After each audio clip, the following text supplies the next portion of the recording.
super sure? All right. I think we're live, James. We are? Yeah, James. Hey, James.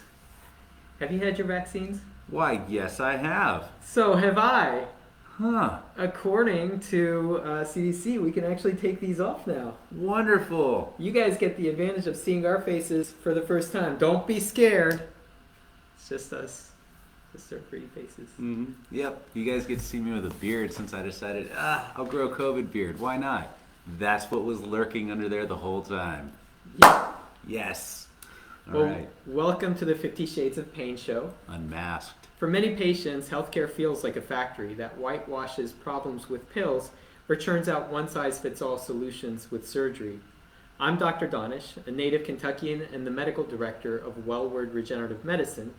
As a Johns Hopkins trained, double board certified anesthesiologist and regenerative pain specialist, I believe it's time to revive the caring spirit of healthcare and offer you, the patient, the healing that you deserve.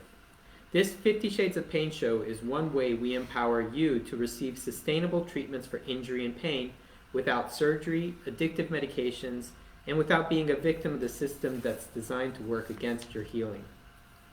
We encourage you to start your healing journey at wellwardmed.com. Today I'm with my co-host, Dr. James Escaloni, who serves as a physical therapist and physician extender, who's our biomechanical expert at Wellward Regenerative Medicine. Like myself, he's seen countless patients who have suffered unnecessarily, not for lack of qualified caring doctors, but from a broken healthcare system. So James, what are we talking about today? Glad you asked. We're going to be talking about this amazing therapy that was going to help out a ton of people. Is going to help out a ton of people. And it's literally a biohack into your body system to improve your muscle strength, resiliency of tissue, and get you stronger in a third of the normal time. 1/3? Yes. This is an amazing thing that I am glad is now very locally available to a lot of people. So that's actually what I have on my arms, and we'll get to that in a second. So this is an important thing for the health of people. Exercise is something that every person needs. Our bodies are like cars. And so if you drive a car right off the lot, like a young kid, you can drive that car across the country, no problems. But if you drive that car 200,000 miles, if you don't change those tires, get the oil change, there's going to be some problems. Exercise is like body maintenance, and it's going to be something that can help improve your health and your function. But it's been harder for people to get the health care that they need right now because gyms have been closed. And even worse, for our friends out there who are in pain, they can't exercise like they want to because things hurt. So what are they to do? So they need to build up some muscle. They need to build up some strength. And that's something that we need to teach these people how to do. Well, the tough part is that when our body ages, our ligaments are aging, and if the muscles aren't there to pick up the slack, then things snowball way out of control. Mm-hmm. So, how much exercise do we really need, James? Well, it's recommended that we're going to be doing aerobic exercise about 30 to 50 minutes a day. But when it comes down to building up some strength to protect those joints, it's actually a lot more than you think. You need to be exercising with intensity for at least 12 weeks for you to build up some muscle and good strength. 12 weeks? 12 weeks. That's a long time, James. Yep. And not only that, you need to make sure that the exercise has intensity behind it.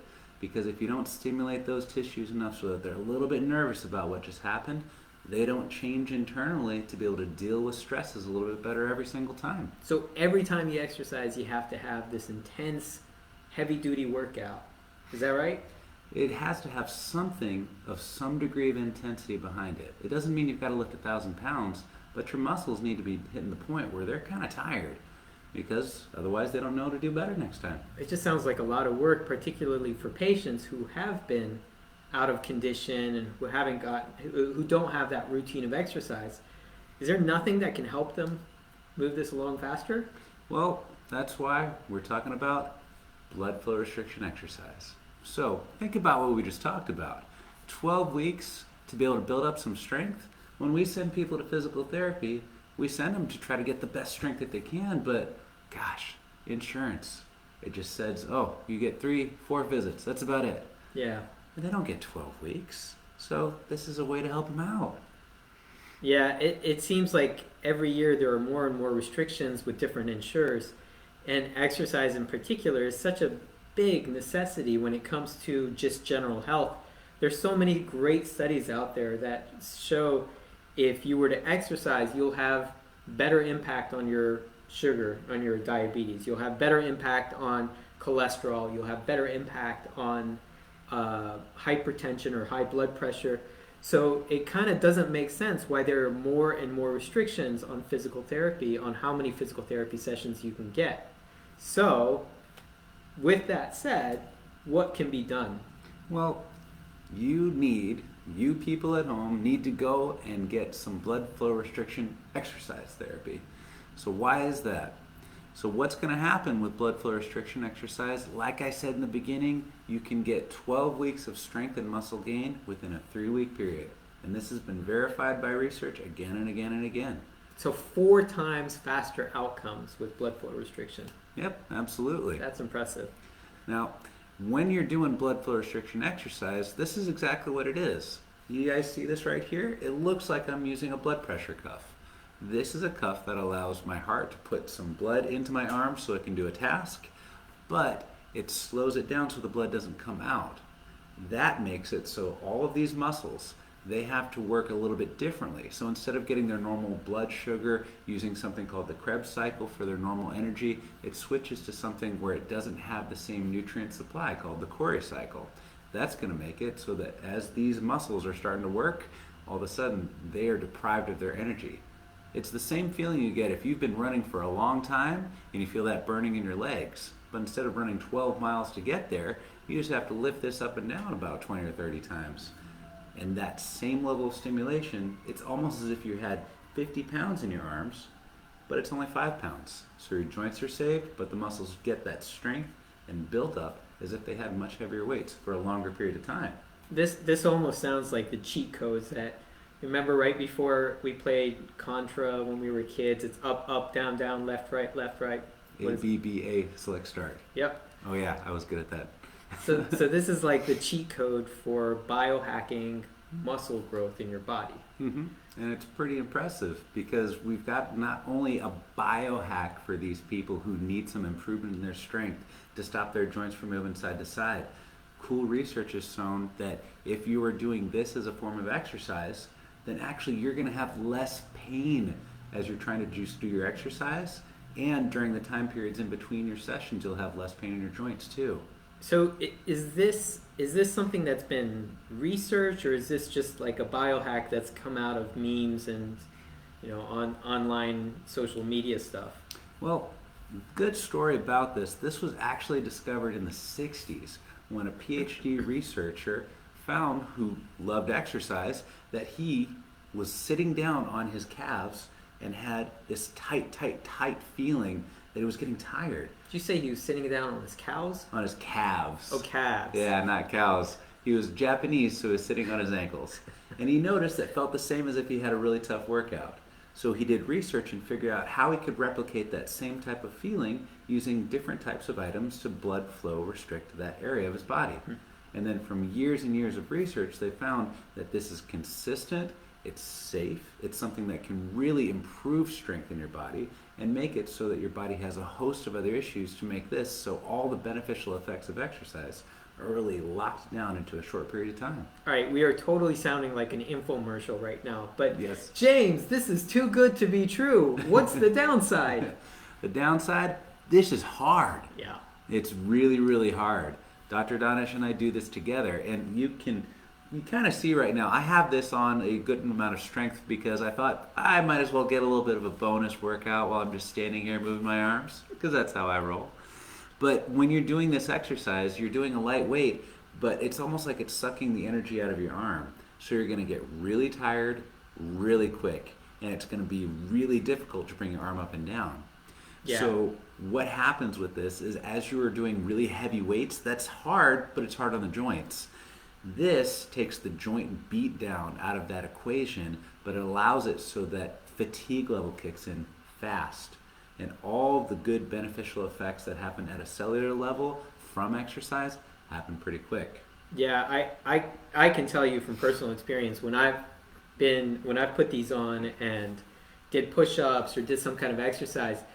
I mean, by the end of it, you feel like, what the heck is wrong with me? Like, I should be able to do one more push-up, and it's just grueling. It feels like 100 workouts at once. Mm-hmm. Which there's something to be said about the difference between good pain and bad pain, because this is still pain. It's still uncomfortable, but we qualify it as good pain because we're not doing harm to the body. We're just stressing the body. We're pushing it to its limits and then saying just a little bit further. That's the good kind of pain that we all actually want, because it builds capacity and it makes the day-to-day stuff easier. Mm-hmm. And so when you're doing this, another downside is the very first time you do it, you're going to be sore as heck. Oh yeah, definitely. Crazy sore. Definitely. Literally feels like 100 workouts at once, and the next day you're kind of walking like a stiff board just trying to recover. Mm-hmm. But it gets better. I mean, as your muscles get stronger, it's not as grueling as that first time, for Truly. sure. And some interesting research has also found that if you do it once a week, you get really, really sore. But if you do it 3 times a week, you're nowhere near as sore. Yeah. Because your body gets used to it. And there's not tissue damage. It's just a metabolic effect. So the more you do it, the easier it gets and the stronger you get with all those good effects. You just got to get over the hump first and work hard when it's time to work hard. Now, I had some personal concerns. You know, we're constricting blood flow. Is this going to have some damage to the body, or am I going to increase the likelihood of having blood clots? Has research shown any of that? So from research that has looked at this issue, because this is a common concern, if you are not a high-risk patient that has some sort of blood disorder, you're very safe to do this.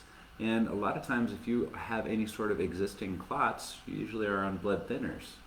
That means you're going to be safer. We're actually flushing things and moving it back and forth.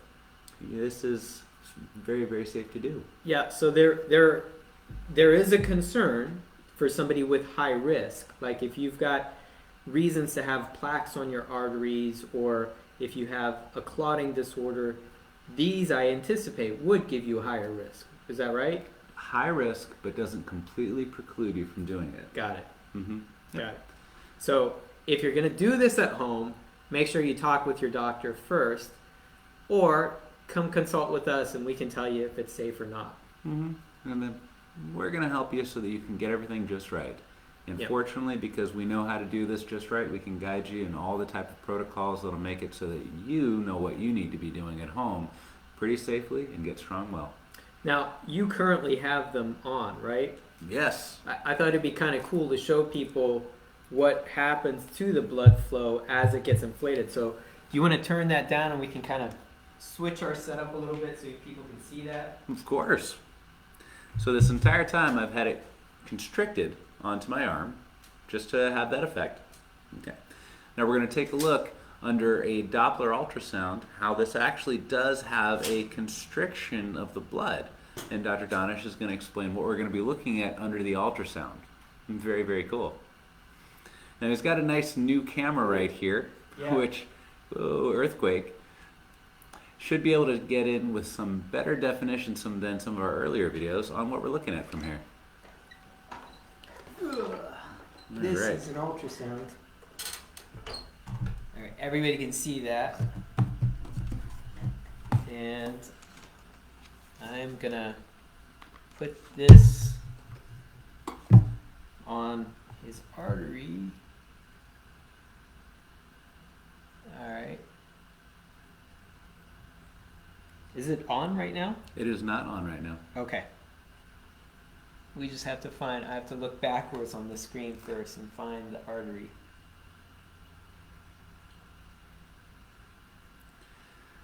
Now, some other cool research has shown that if you are starting to exercise this, when you have something like tendonitis, it actually makes the tendonitis go away a lot better and faster for you guys. Yep. And it makes it a lot easier too if you've got some arthritis in your joints. All right, James, I think you can see it. You want to try inflating? Oh yeah. You see All that? right, guys. Everybody see that pulsatile red color? So what That's exactly is that? Yeah. the one that's pulsing is the artery, and the one that's just kind of flowing is the vein. Okay. And now we're going to inflate this so you can see what happens to the artery and the vein. Now this particular one works off of my phone. There's a lot of different brands out there that connect to other things like looks almost like a blood pressure cuff that you go into your doctor's office, or that has a tube attached to it. As long as it includes it, that's good. So you can see what's happened is that pulsatile, the artery, is still pulsing. So it's still getting blood and nutrients to your arm. But the one that's the vein that's flowing backwards, the flow in that vein is less. So that blood is pooling in the arm. Now I think James took the pressure up a little bit, and you can see that even on the artery you see less flow going through, but there's still blood flow to the arm. So it's not like we're cutting off your circulation entirely. We're just reducing it to stress the body, and so that the body can see, a higher degree of need for strengthening and activity. It kind of tricks the body into thinking we need to get a whole lot stronger really, really fast in order to keep up with daily demands. Mm-hmm. One of the cool things that happens to create this growth is it is literally stretching the muscle cells from the inside out with the swelling that's going on. If all this goes in but it doesn't come out, well, it's pooling there. And so that's going to be one of the things, a cellular swelling effect, that makes it so that everything can grow in that time frame. That's also another reason why it gets so sore at first, because you're stretching everything from the inside out. Okay? Yep. I'm going to deflate this a little bit. Because that feels good. Because even just taking my fingers and moving them like here started to make my entire arm feel tired. All right. So, now we're going to talk more about this down the road, right? Oh, yeah, absolutely. Good. Right. Yeah. So, well, this is our show. Thank you for watching the 50 Shades of Pain show. Each patient is different, and there are numerous factors that can contribute to your pain. In the same way, we recognize each patient as individuals and create treatment plans designed specifically for your health. Our WellWord team looks forward to partnering with you. I'm Dr. Donish. And I'm Dr. Escaloni. And you can start your healing journey at wellwordmed.com. Thank you. Thank you. Oh, blood flow restriction. We're still live.